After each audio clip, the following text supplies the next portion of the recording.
Bro Kabaddi League season 12 இந்த season டெலிகாஸ்ட்ல முக்கியமா வியூவர்ஷிப்பே பெருசா அடி வாங்கியிருக்கு அப்படின்னு கேள்விப்படுறோம். அது எதனால இந்த வீடியோல சொல்றேன். அண்ட் கூடவே டே 4ல நடந்த 2 போட்டிகளோட குயிக்கான ப்ரிவ்யூ. 0 பாயிண்ட் எடுத்திருக்கிற முகமது ரேசா சடுலிச்சியன்னு யூபிஎஸ் கிட்ட போராடி தோத்திருக்கிற பட்னா பைரட்ஸ் ரெண்டையும் இந்த வீடியோல டீடைல்டா பார்க்கலாம். அண்ட் அது மட்டும் இல்லாம அயன் அவரை பத்தி அனூப் குமார் சொல்லியிருக்கிற விஷயம், இந்த மாதிரி பல ப்ரோ கபடி லீக் சீசன் விஷயங்கள் இந்த வீடியோல இருக்கு. ஸோ இப்போ வாங்க வீடியோக்குள்ள போகலாம். சார் சார் ஒரு நிமிஷம் சார் சார் ஒரு நிமிஷம் சார் ஒரு நிமிஷம் சார் ஒரே ஒரு 1 நிமிட்டுங்க. Hello every friends, one minute please. மக்களே, இப்போவும் நீங்கள் எங்கிட்ட நிறைய பேர் கேட்டுட்டு இருக்க ஒரே கேள்வி, தமிழ் தலைவாசோட சாகர் எப்போ வருவார், அலிரேசா வருவாரா மாட்டாரா, இந்த மாதிரியான கேள்விகள் தொடர்ந்து கேட்டுகிட்டே இருக்கீங்க. உண்மையாக சொல்லணும்னா அதை பற்றி எந்த ஒரு அப்டேட்டுமே கிடையாது. கிளப்போ இல்லை எந்த ஒரு சோர்ஸஸோ அதை பற்றி சொல்லலை. இப்போதைக்கு சாகரை பற்றி இருக்கிற ஒரே அப்டேட் அடுத்த மேட்ச் வந்துடுவார்னு சொல்லிட்டு அதை போனால் நான் வீடியோலேயே சொல்லிட்டேன். அதனால் திரும்பவும் இதே தமிழில் வச்சு உங்களை ஃபேக் பண்ண விரும்பலை. பட் அதை நிறைய பேர் கேட்டுட்டு இருக்கீங்க, கொஞ்சம் கிளியர் பண்ணிடலாங்கிறதுக்காக தான் இந்த வீடியோ. நரேந்தர் வந்துட்டார், பட் அவர் ஸ்டார்டிங் செவன் ஆட வைக்க மாட்டாங்க, மொயின் சஃபைக்கு ஆட மாட்டாரு. பழைய டீம் ஆட வைக்கணுங்கிற ஐடியாவே உங்களுக்கு இல்லாத மாதிரி தான் இருக்குது. நம்ம இதை பற்றி தனியாக டிஸ்கஸ் பண்ணி அனலைஸ் பண்ணி ஒரு வீடியோ போடுவோம். ஸோ அந்த மாதிரியான வீடியோஸ்லாம் நீங்கள் பார்த்து தெரிஞ்சுக்கணும் அப்படின்னா நம்ம சேனலை மறக்காமல் சப்ஸ்கிரைப் பண்ணி பெல் ஐக்கான் கிளிக் பண்ண மறந்துடாதீங்க. அண்ட் நமக்கு ஒரு விளாக் சேனல் இருக்குது, நீலாஸ் டைரின்னு சொல்லிட்டு, அதோட லிங்க் ஃபர்ஸ்ட் கமெண்ட் டிஸ்கிரிப்ஷனில் இருக்குது. கிளிக் பண்ணி சப்ஸ்கிரைப் பண்ணி சப்போர்ட் பண்ணுங்கள். Thank you. So friends, first of all நான் வந்து இந்த மேட்சோட ரிசல்ட் உங்ககிட்ட சொல்லிடுறேன். செப்டம்பர் 1 அன்னைக்கு 2 போட்டிகள் அப்படிங்கிறது நடந்திருந்துச்சு. First match between Patna pirates vs UP Yoddhas. இந்த போட்டியை 34-31 சொல்லிட்டு யூபி யோதாஸ் வின் பண்ணிட்டாங்க. ஸ்டார்டிங் 7 பர்ஃபார்மன்ஸை பொறுத்த வரைக்கும் மணிந்தர் சிங் 7 புள்ளிகள், சன்கேஷ் சாவந்த் எந்த புள்ளிகளும் எடுக்கல, தீபக் 3 புள்ளிகள், சுதாகர் எம் எந்த புள்ளிகளும் எடுக்கல, அயன் 9 புள்ளிகள், அன்கித் 3 புள்ளி, சோம்பீர் 1, சப்ஜெக்டை பொறுத்த வரைக்கும் அன்கித் குமார் 1, மிலன் 1 புள்ளிகள். அண்ட் அப்படியே இந்த பக்கம் யூபி யோதாஸை பொறுத்த வரைக்கும் குமன் சிங் 1 புள்ளிகள், மகேந்திர சிங் 2, ஆஷு சிங் 5, ஒரு i5, ககன் கவுடா 7 புள்ளிகள், பவானி ராஜ்பூட் 6 புள்ளிகள், சுமித் 5 புள்ளிகள், back to back i5, Hitesh 1. And சப்ஸ்டியூட்ல யாருமே பாயிண்ட்ஸ் எடுக்கல. அண்ட் சப்ஸ்டியூட்டை பொறுத்த வரைக்கும் சிவம் சௌத்ரி 5 புள்ளிகள். இந்த போட்டி கொஞ்சம் ஆரம்பத்திலிருந்து ரொம்ப இன்ட்ரெஸ்டிங்காக தான் போயிருந்துச்சு. இன்ஃபேக்ட் ஃபர்ஸ்ட் ஹாஃப் முடியும் போது பட்னா பைரட்ஸ் தான் லீட்ல இருந்தாங்க, அதுவும் 6 பாயிண்ட் வித்தியாசத்தில். ஒரு முறை யூபி யோதாஸ் ஆல் அவுட் வேற பண்ணியிருந்தாங்க. பட் செகண்ட் ஹாஃப்ல அப்படியே டாமினேட் பண்ணி யூபி யோதாஸ் தட்டி தூக்கிட்டாங்க. ஆல் அவுட்டும் பண்ணாங்க, டிஃபென்ஸ்ல டேக்கிள் பாயிண்ட்ஸும் அதிகமாக எடுத்தாங்க, ரைட் பாயிண்ட்ஸும் அதிகமாக எடுத்தாங்க. 12-21 சொல்லிட்டு கடைசி 20 நிமிஷத்துல மட்டும் பர்ஃபார்மன்ஸை பண்ணியிருந்தாங்க யூபி யோதாஸ். ஓவரால் பார்க்கும்போது இந்த யூபி யோதாஸோட பெரிய பலமா இருக்கிறது அந்த டீமோட டிஃபென்ஸ் தான். ஆஷு சிங் வைஸ் கேப்டன் 2வது மேட்ச் தன்னோட i5 ரெஜிஸ்டர் பண்ணிட்டாரு. கேப்டன் சுமித் சாங்வான் தொடர்ந்து 2 போட்டிகள், ஃபர்ஸ்ட் மேட்ச் 8 புள்ளி, இந்த மேட்ச் 5 புள்ளி, டேக்கிள்ஸ்ல 13 புள்ளிகள், 2 போட்டியில தலைவங்கிட்ட தான் இப்போதைக்கு ஆரஞ்சு ஸ்லீவ் இருக்கு. ஓவரால் பார்க்கும்போது இந்த டீமோட டிஃபென்ஸ் ஒரு பெரிய பலமா இருக்கு. இந்த டீம் பண்ற ஒரு சின்ன மிஸ்டேக்கா எனக்கு தெரியுது, சிவம் சௌத்ரி மாதிரி நல்ல ரைடர்ஸ் இருக்கிறப்போ குமன் சிங் அதிக அமௌண்ட் கொடுத்து எடுத்துட்டோமே அப்படிங்கிறதுக்காக ஸ்டார்டிங் 7ல கொண்டு வந்து ஆட வைக்கிறாங்க. பட் அவர்கிட்ட இருந்து பர்ஃபார்மன்ஸ் வர மாட்டேங்குது. திரும்பவும் சப்ஸ்டியூட் பண்ணி சிவம் சௌத்ரியை உள்ள கொண்டு வந்து அவர் பர்ஃபார்மன்ஸ் பண்றாரு. இதுக்கு ஸ்ட்ரைட்டா அவரே ஆட வச்சா இன்னும் பெட்டரா இருக்குங்கிறது என்னோட ஒப்பீனியன். அண்ட் தென் பட்னா பைரட்ஸை பொறுத்த வரைக்கும் அவங்க பெருசா நம்பிட்டு இருந்த ரைடர்ஸ் கொஞ்சம் சொதப்புறாங்க அப்படிங்கிறது தான் உண்மை.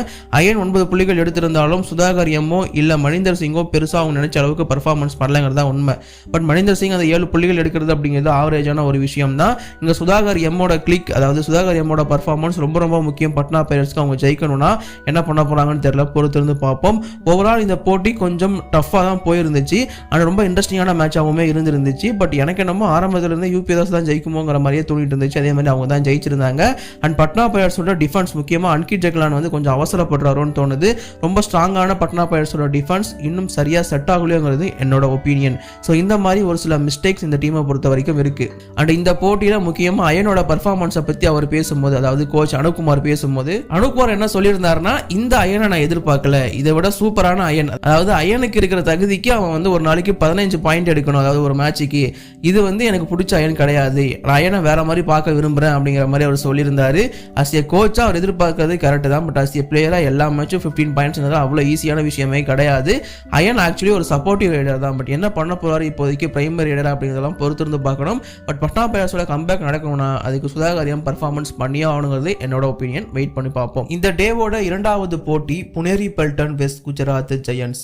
புனேரி பெல்டன் ஆல்ரெடி கெத்து சம்பவம் காட்டிட்டு போயிருந்தாலும் குஜராத் ஜெயண்ட்ஸ் வந்து பார்த்தீங்கன்னா கொஞ்சம் லாஸ் அப்படிங்கிற மாதிரி தான் இருந்திருந்தாங்க. இந்த போட்டியை 41க்கு 19ன்னு சொல்லிட்டு புனேரி பல்டன் ஈஸியாகவே வின் பண்ணிட்டாங்க.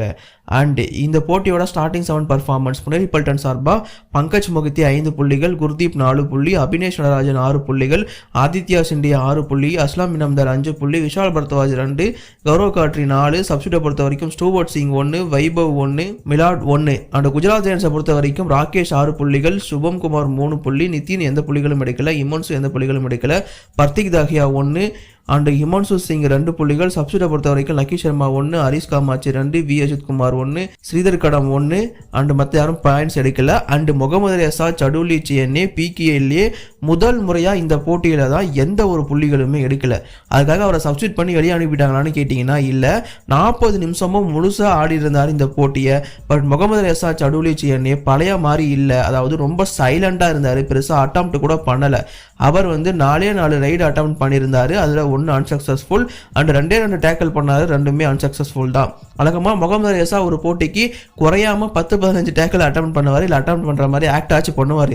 பட் இந்த முறை அது எதுவுமே இல்லாமல் இருந்துச்சு. எனக்கு ஒரு மிகப்பெரிய சர்ப்ரைஸ், சடுலி இது நீங்கள் இல்லையே அப்படின்னு சொல்கிற மாதிரி தான் இருந்துருந்துச்சு. பட் அவரோட சைலண்ட்டுக்கும் காரணம் இருக்குன்னு நினைக்கிறேன். கோச் ஏதோ சொல்லியிருக்காரு, ஸோ சைலண்டாக இருந்திருக்காரு. பட் அடுத்த போட்டி இப்படியே சைலண்டாக இருக்க மாட்டாருங்கிறத நான் சொல்லிக்க விரும்புகிறேன். Mohammed Reza, Shadloui CNA PKL வரலாறு ஒரு போட்டியில எந்த புள்ளிகளும் எடுக்காம போறாருங்கிறது இது கண்டிப்பா ஷாக்கிங்கான ஒரு விஷயம் தான். இந்த போட்டியை புனேரி பல்டன் செம்ம ஸ்ட்ராங்கா பர்ஃபார்மன்ஸ் பண்ணி வின் பண்ணாங்க. அந்த வின்னுக்கு முக்கியமான காரணம் அந்த டீமோட டிஃபென்ஸ் யூனிட் தான். நம்ம அபினேஷ் நடராஜன் 6 புள்ளிகள் ஒரு ஐஃபையை கலக்கியிருந்தாரு, செம்மையா எடுத்து பர்ஃபார்மன்ஸ் பண்ணியிருந்தாரு. கூடவே சப்போர்ட்டுக்கு குர்தீப் 4, கௌரவ் காட்ரி 4 எடுத்து மேட்சையே முடிச்சு கொடுத்துட்டாங்க. ரைடர்ஸும் அப்பப்போ பர்ஃபார்மன்ஸை கொடுத்து சப்போர்ட் பண்ணாங்க, ஒரு நல்ல சப்போர்ட்டாக இருந்துருந்துச்சு. அப்படியே இந்த பக்கம் குஜராத் ஜெயண்ட்ஸை பொறுத்த வரைக்கும் எந்த சப்போர்ட்டுமே நடக்கல, 19 புள்ளிகள் தான் ஓவராலாவே எடுத்தாங்க. ராகேஷ் அளவுக்கு நல்லா பண்ணாரு. வி அஜித் குமார் சொதப்பனான்னு சொல்லிட்டு பர்த்திக் தாக்கியா வேணும்னு சொல்லி அவரை கொண்டு வந்தாங்க. பர்த்திக்கும் பர்ஃபார்மன்ஸ் பண்ணல இந்த போட்டி, 1 பாயிண்ட் தான். இன்ஃபேக்ட் சப்ஸ்டியூட்ல இருந்த லக்கி சர்மா 1 பாயிண்ட் அண்ட் ஹரிஷ் காமாட்சி நல்ல பர்ஃபார்மன்ஸை கொடுத்துட்டு இருக்காரு, 2 புள்ளிகள் எடுத்தாரு சப்ஸ்டியூட்ல இருந்து உள்ள வந்து. ஹரிஷ் காமாட்சியை ஸ்டார்டிங் 7ல யூஸ் பண்ணலாங்கிறது என்னோட ஒப்பீனியன். ஒரு யங்ஸ்டர், ஒரு நல்ல டைனமிக்கான ரைடர், வெயிட் பண்ணி பார்ப்போம் என்ன பண்ண போறாங்கன்னு சொல்லிட்டு. தலைவனுக்கு வந்து டிஃபென்ஸ் வேற சூப்பராக வரும். ஸோ 41க்கு 19 சொல்லிட்டு புனேரி பல்டன் ஈஸியாவே குஜராத் ஜெயண்ட்ஸை பீட் பண்ணிட்டு போயிட்டாங்க. Gujarat giants and Telugu Titans தொடர்ந்து 2 தோல்விகளோட டேபிள்ல கடைசி பிளேஸ்ல இருக்காங்க. டிசப்பாயின்மெண்ட் தான். அண்ட் இப்போதைக்கு நம்ம டெலிகாஸ்ட் விஷயத்துக்குள்ள வந்தோம் அப்படின்னா, டெலிகாஸ்ட் அப்படிங்கிறது Pro Kabaddi League season 12 telecast உங்க எல்லாருக்குமே தெரிஞ்சிருக்கும். ஜியோ ஹாட்ஸ்டார் டெலிகாஸ்ட் பண்றாங்க. அண்ட் இந்தியாவில் மட்டும் தான் டெலிகாஸ்ட் இருக்கு, அப்ராட்ல டெலிகாஸ்ட் இப்போதைக்கு இல்லை. அதனால வியூவர்ஷிப் பெருசாக அடி வாங்கியிருக்கு. முதல் நாள் வந்து 1.4 கோடி சம்திங் ஜியோ ஹாட்ஸ்டார்ல பார்த்துருக்காங்க. பட் அதுதான் ஹையஸ்ட். அதுக்கப்புறமா அது அப்படியே டவுன் ஆயிருக்கு. பிகாஸ் நிறைய பேரால காசு கட்டி பார்க்க முடியல. ஏன்னா அப்போ ஃபர்ஸ்ட் நாள் வந்து ஃப்ரீயா கொடுத்தாங்க அப்படிங்கும்போது எல்லாருமே பார்த்தாங்க. இப்போதைக்கு நிறைய பே பண்ணோம் அப்படிங்கிற மாதிரிலாம் ரூல்ஸ் இருக்குன்னு சொல்றாங்க. ஸோ அதனால நிறைய வியூவர்ஷிப் அடி வாங்கியிருக்கு அப்படிங்கிறதா இப்போதைக்கு இருக்கிற ரிப்போர்ட். ஸோ அதனால பிகேஎல் அண்ட் கூடவே ஜியோ ஹாட்ஸ்டார் முடிவு எடுத்துருக்கிறதா சொல்றாங்க. என்ன அப்படின்னு பார்த்தீங்கன்னா, முடிஞ்ச அளவுக்கு ஃப்ரீயா தரலாமா அப்படிங்கிற மாதிரி. பட் இதற்கு வந்து ஃப்ரீயா பார்க்கறதுக்கான ஒரு ஆப்ஷன் இருக்கு. அது இன்ஸ்டாவில் டிஎம் பண்ணி கேட்குறவங்க எல்லாருக்கும் நான் சொல்லியிருக்கேன். ஸோ அதை வந்து நீங்கள் உங்களுக்கு தெரிஞ்சுக்கணும் அப்படின்னா நம்மளோட இன்ஸ்டா ஐடி லிங்க் டிஸ்கிரிப்ஷனில் இருக்கு அண்ட் ஃபர்ஸ்ட் கமெண்ட்ல இருக்கு. கிளிக் பண்ணி ஃபாலோ பண்ணி டிஎம் பண்ணுங்க, அங்கே உங்களுக்கு நான் சொல்றேன்.